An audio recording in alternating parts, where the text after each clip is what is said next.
talk about him.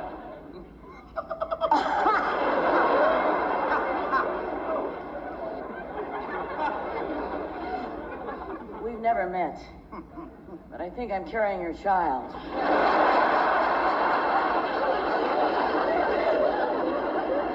This may come as a shock to you, Peach Fuzz.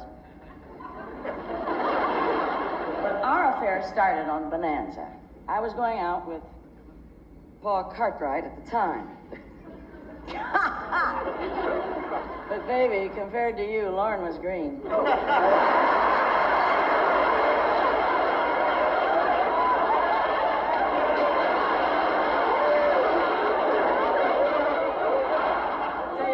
Looks always presented a problem because I get uptight trying to make it with a guy who's prettier than I am.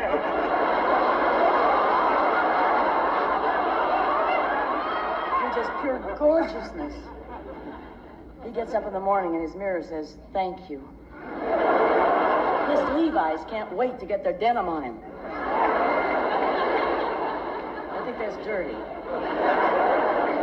I realize you're a happily married man, but I want your body to replace mine.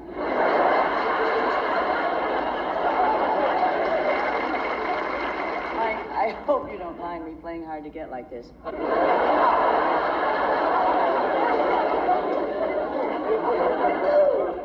But let me tell you the real reason I'm here. Mike, I want to play the wife in your series. Get rid of the other broad.